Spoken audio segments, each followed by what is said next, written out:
আসসালামু আলাইকুম, সবাই কেমন আছো? নিশ্চয়ই ভালো আছো। গণিত ষষ্ঠ শ্রেণীর বই, এর আগে আমরা অধ্যায় 3 পূর্ণ সংখ্যা শিখেছিলাম। আজকে পূর্ণ সংখ্যা অধ্যায়ের বাকি অংশ শেষ করব। চলো, এর আগে আমরা 3 পর্যন্ত শেষ করেছিলাম। আজকে 4 নং এ দেখি কি আছে। কোনো একটি নির্দিষ্ট দিনে বিভিন্ন দেশের 4টি স্থানের তাপমাত্রা তালিকা নিম্নে উল্লেখ করা হলো। ঢাকা, কাঠমান্ডু, মস্কো, রিয়াদ, এই 4টা স্থানের তাপমাত্রা দেওয়া হয়েছে। তাপমাত্রা ফাঁকা কলাম। এখানে ক নম্বরে কি বলেছে?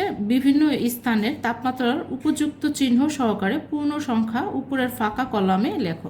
এখানে ফাঁকা কলামটায় আমাদের পূর্ণ সংখ্যাগুলো লিখতে বলেছে চিহ্ন সহকারে। আচ্ছা, তাহলে লিখে ফেলি। প্রশ্নটিতে বলেছে আমাদের 15 ডিগ্রি এর উপরে 15 ডিগ্রি সেলসিয়াস। তাহলে আমাদের এখানে হবে হলো প্লাস চিহ্ন, যেহেতু উপরে বলেছে প্লাস চিহ্ন 15 ডিগ্রি সেলসিয়াস। তারপরে কাঠমান্ডু 0 ডিগ্রি এর নিচে 5 ডিগ্রি সেলসিয়াস। 0 ডিগ্রির নিচে বলেছে মাইনাস হবে 5 ডিগ্রি সেলসিয়াস। তারপর 0 ডিগ্রি সেলসিয়াসের নিচে 10 ডিগ্রি সেলসিয়াস, নিচে বলেছে মাইনাস 10 ডিগ্রি সেলসিয়াস। তারপর রিয়াদে হলো 0 ডিগ্রি সেলসিয়াসের উপরে 20 ডিগ্রি সেলসিয়াস,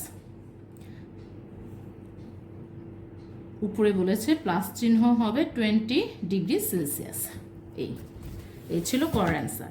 তারপরে খ নাম্বার বলেছে নিচের সংখ্যা রেখায় উল্লিখিত সংখ্যাগুলো দ্বারা তাপমাত্রা দেখানো হয়েছে। এখানে একটি সংখ্যা রেখা দেখানো হয়েছে, সেখানে 10 ডিগ্রি, 5 ডিগ্রি, 0 ডিগ্রি, -2 ডিগ্রি এরকম তাপমাত্রা দেখানো হয়েছে। এখানে একটি সৃজনশীল আকারে প্রশ্ন আছে, আমরা করি। তাপমাত্রা অনুযায়ী উপরোক্ত স্থানগুলোর নাম সংখ্যা রেখায় লেখো। তাহলে এখানে বলছে তাপমাত্রা অনুযায়ী স্থানগুলোর নাম সংখ্যা রেখায় দেখাতে বলছে। তাহলে করি 1 নাম্বারটা। আগে আমরা একটা সংখ্যা রেখা এঁকে নেই।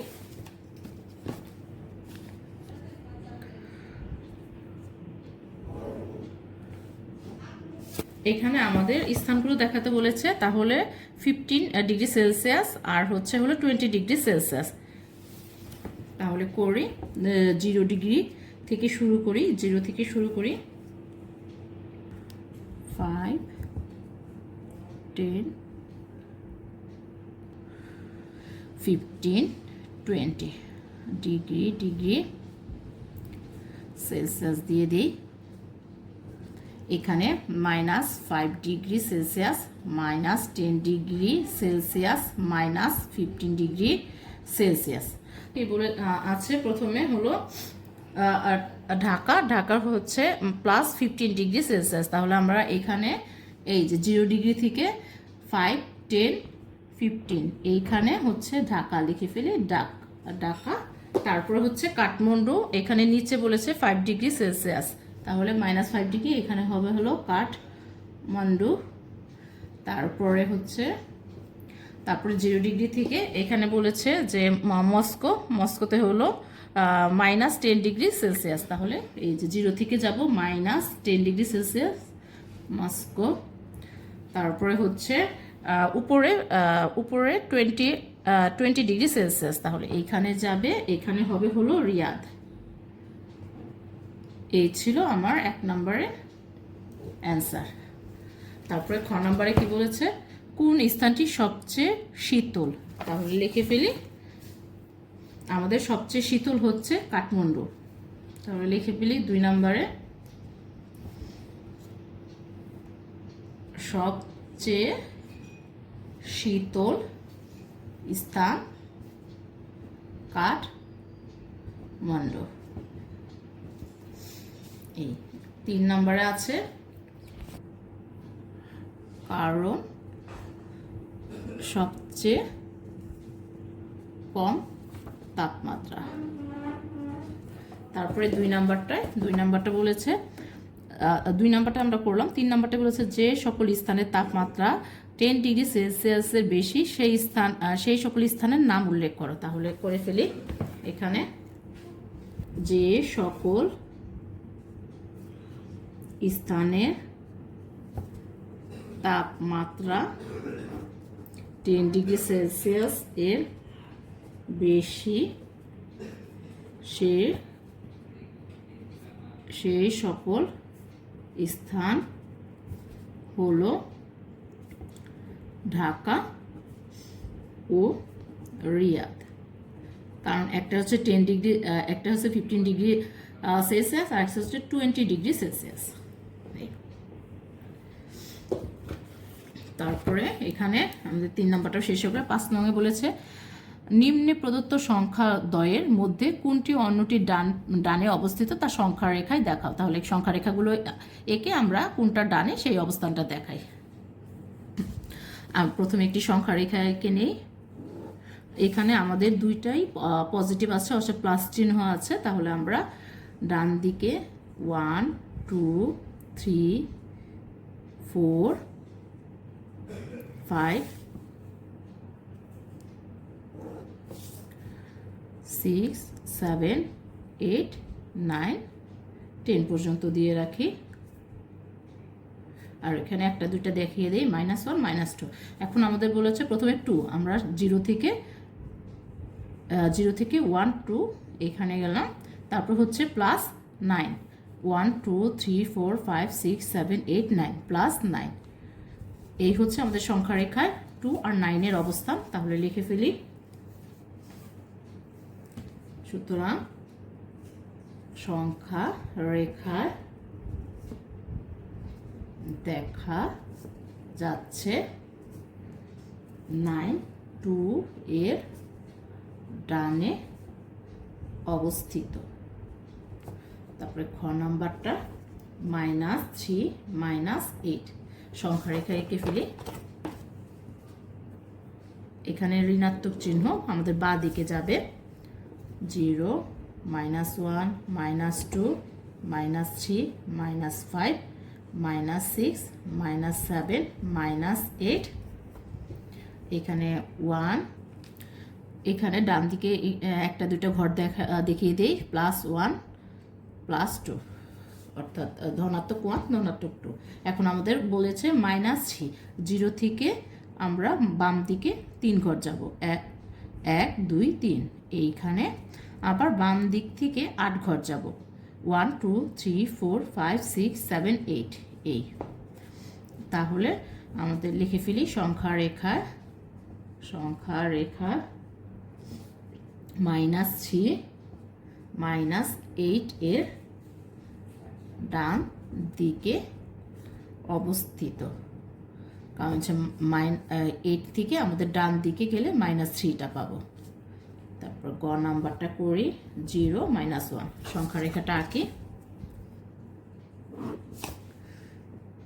0, এখানে একটা দুইটা ধনাত্মক দেখিয়ে দিই, -1 -2 -3। তাহলে আমাদের অবস্থান বলছে 0 আর হচ্ছে -1। এই সুতরাং সংখ্যা রেখায়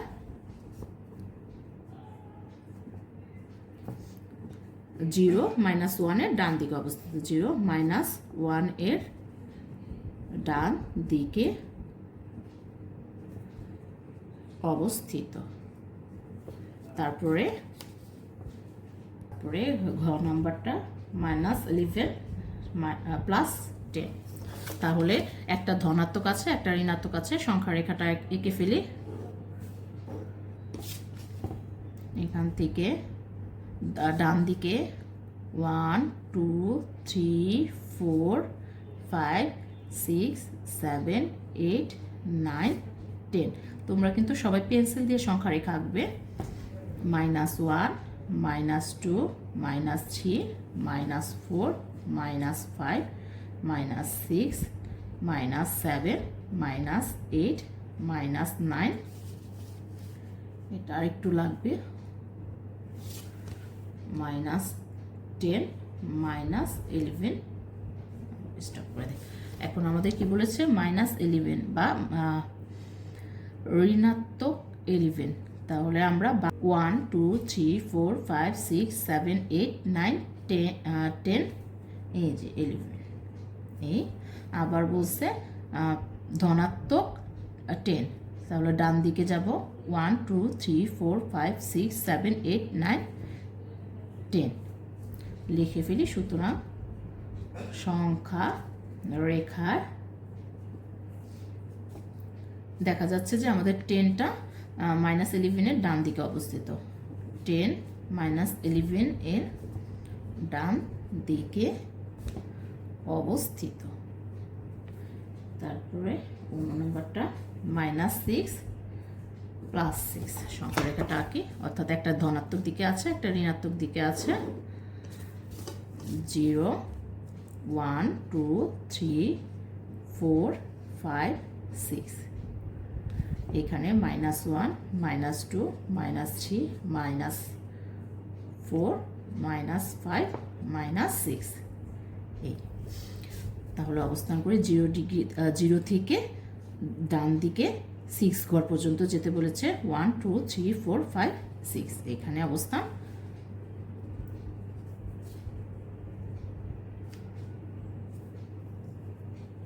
তারপরে -1 -2 -3 -4 -5 -6 এখানে অবস্থান করেছে বাম দিকে। লিখে ফেলি সংখ্যা রেখায় আমাদের ধনাত্মক 6টা ঋণাত্মক 6-এর ডানে অবস্থিত, অর্থাৎ 6 -6 এর ডানে অবস্থিত। তারপরে 4 নম্বরটা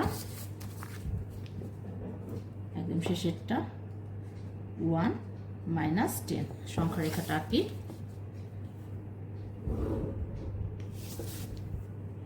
0 1 2 3 -1 -2 -3 -4 -5 -6 -7 -8 -9 -10। এটাকে একটু বাড়িয়ে নিই, স্টপ করে দিই। এখন আমাদের বলেছে ডান দিকে 1 ঘর, তাহলে এই যে 1টা ভরাট করি। তারপরে -10, তাহলে 1 2 3 4 5 6 7 8 9 10 এই বৃত্তটা ভরাট করি। সুতরাং লিখে ফেলি সংখ্যা রেখায়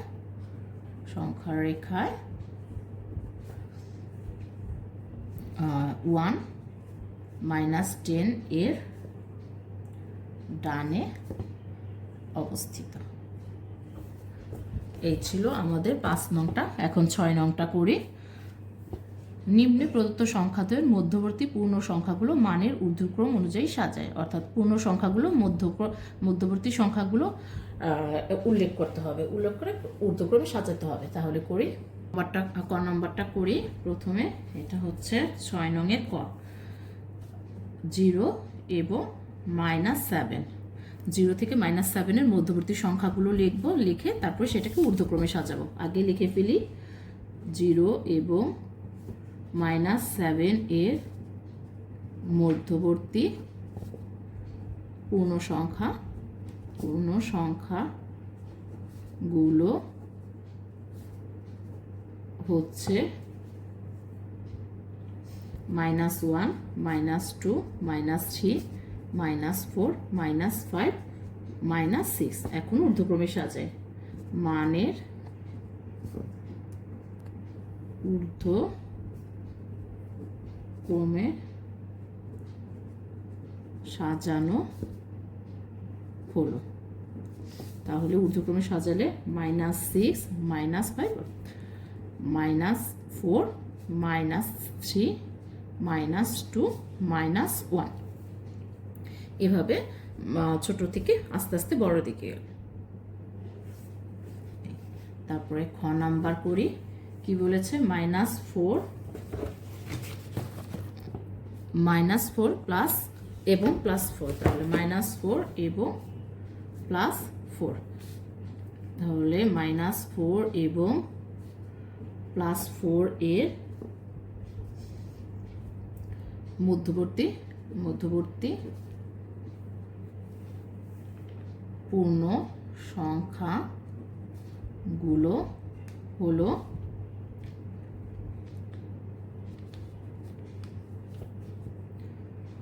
-3 -2 -1 0 1 2 3 এই হচ্ছে মধ্যবর্তী সংখ্যা।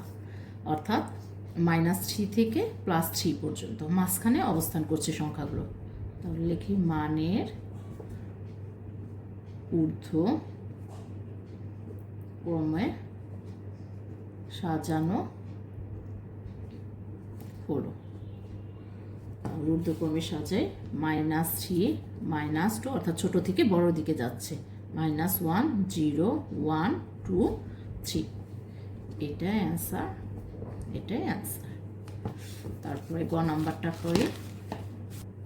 গ নাম্বার হচ্ছে -4 থেকে -15 পর্যন্ত বেশ কয়েকটি সংখ্যা আছে এখানে, অর্থাৎ -4 এবং -15, -4 এবং -15 এর মধ্যবর্তী পূর্ণ সংখ্যাগুলো হলো -5 -6 -7 -8 -9 -10 -11 -12 -13 -14 -15 এই ছিল আমাদের মাঝখান মধ্যবর্তী সংখ্যা। এখন এগুলো মানের ঊর্ধ্বক্রমে সাজাবো। সুতরাং মানের ঊর্ধ্বক্রম অনুসারে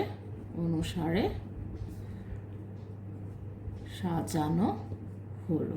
তাহলে সাজিয়ে ফেলি ঊর্ধ্বক্রম অনুসারে, অর্থাৎ ছোট থেকে বড় দিকে যাব।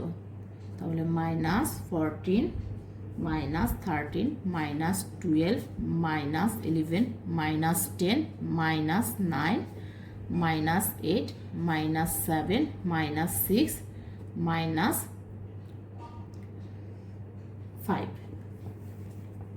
এটাই অ্যান্সার। তারপরে গ নাম্বারটা আমাদের বলেছে -30 থেকে -23 পর্যন্ত। তাহলে গ নাম্বারটা করি। -30 থেকে এবং -23, তাহলে -30 এবং -23 এর মধ্যবর্তী পূর্ণ সংখ্যা হলো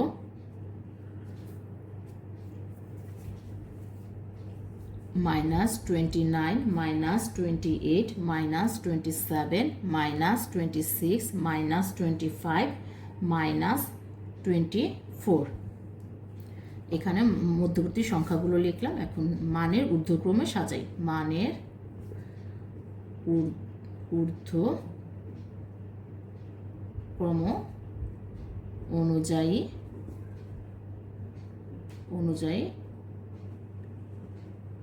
সাজানো হলো। তাহলে মানের ঊর্ধ্বক্রমে সাজাই মাইনাস, অর্থাৎ ছোট থেকে বড় দিকে যাবে। -29 -28 -27 -26 -25 -24 এই হচ্ছে অ্যান্সার। এই ছিল। আর 7 নম্বরে বলেছে -20 হতে বড় 4টি ঋণাত্মক পূর্ণ সংখ্যা লেখো, অর্থাৎ -20 থেকে বড় 4টি ঋণাত্মক সংখ্যা লিখে ফেলি। 7-এর ক। -20 হতে বড় 4টি ঋণাত্মক পূর্ণ সংখ্যা হলো -19 -18 -17 -16 এই। -20 থেকে বড় 4টি সংখ্যা লিখে ফেললাম, ঋণাত্মক পূর্ণ সংখ্যা এই। খ নাম্বার হচ্ছে -10 হতে ছোট 4টি ঋণাত্মক পূর্ণ সংখ্যা লেখো। তাহলে -10 হতে ছোট 4টি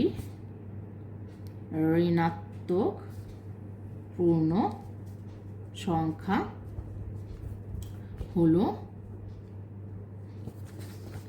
-10 হতে ছোট বলেছে,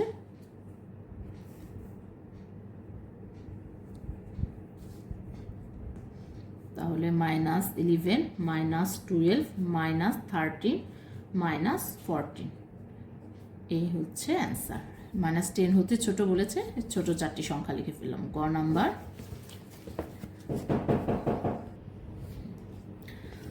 না তাহলে -10 এবং -5 এর মধ্যবর্তী 4টি ঋণাত্মক পূর্ণ সংখ্যা লেখো। তাহলে লিখে ফেলি -10 ও -15 এর মধ্যবর্তী 4টি ঋণাত্মক পূর্ণ সংখ্যা।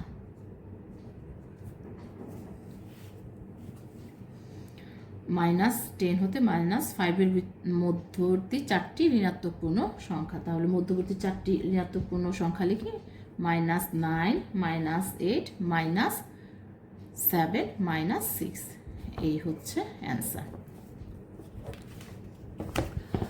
8 নম্বরে বলেছে নিচের বাক্যগুলো পাশে সত্য হলে স এবং মিথ্যা হলে মি লেখো, মিথ্যা হলে বাক্যটি শুদ্ধ করো। তাহলে করে ফেলি। ক নাম্বার, সংখ্যা রেখায় -10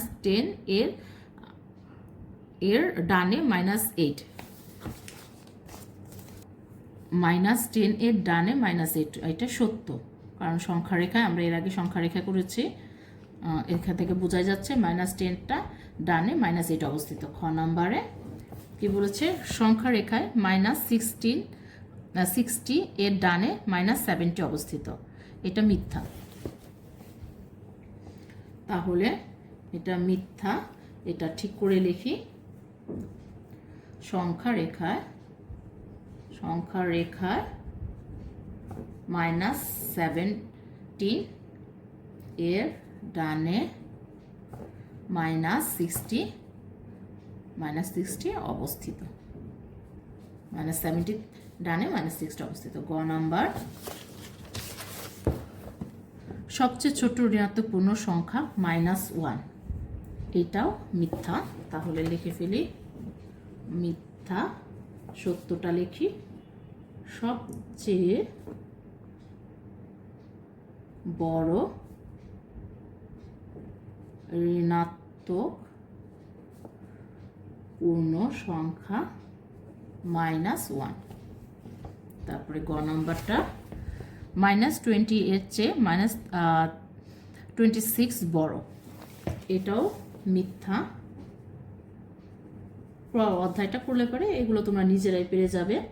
-20 এর চেয়ে -26 ছোট, এই ছিল আমাদের অ্যান্সার। তাহলে অধ্যায়টি আমাদের শেষ হয়ে গেল। আগামীতে আমরা 3.2 শুরু করব। ধন্যবাদ।